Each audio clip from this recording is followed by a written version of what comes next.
Indian weddings એટલે કે ભારતીય લગ્નો તો આખી દુનિયામાં જાણીતા છે અને આપણે એમાં ખૂબ ખર્ચો કરતા હોઈએ છીએ, પરંતુ પાટણમાં 42 ગામ લેઉવા પાટીદાર સમાજ દ્વારા એક એવો નિર્ણય લેવામાં આવ્યો છે જે આ ખર્ચાઓને લઈને છે, લગ્નોમાં થતા ખોટા ખર્ચાઓને લઈને આ નિર્ણય છે. પાટણમાં 42 ગામ લેઉવા પાટીદાર સમાજના કાર્યાલયનો પ્રારંભ થયો અને સાથે પ્રથમ સમૂહ લગ્નનું આયોજન અંગે પણ જાહેરાત કરવામાં આવી. 17 નવેમ્બર 2024ના દિવસે તેનું આયોજન થશે અને એના માટેનું રજિસ્ટ્રેશન શરૂ થઈ ગયું છે.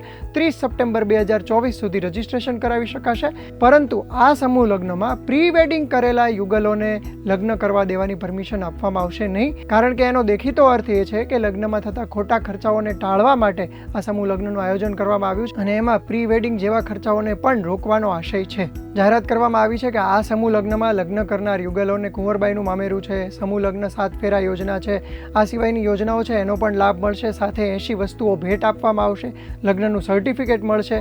એટલે એ પ્રકારની તમામ વ્યવસ્થાઓ તો કરવામાં આવી જ છે, પરંતુ પ્રી વેડિંગ કરેલા યુગલોને એમાં પરમિશન આપવામાં નહીં આવે. હવે આ નિર્ણયને લઈને ઘણી બધી ચર્ચાઓ પણ જાગી છે, કારણ કે ઘણી બધી વખત એવું માનવામાં આવતું હોય છે કે પ્રી વેડિંગનો જે કોન્સેપ્ટ છે એ ફિલ્મોનું આંધળું અનુકરણ માનવામાં આવે છે. ઘણી વખત એને પૈસાનો દેખાડો કે પૈસાનો બગાડ પણ માનવામાં આવે છે. આ અંગે તમારું શું માનવું છે અને આ જે નિર્ણય લેવાયો છે એ અંગે તમારું શું માનવું છે, અમને કોમેન્ટ બોક્સમાં જણાવો.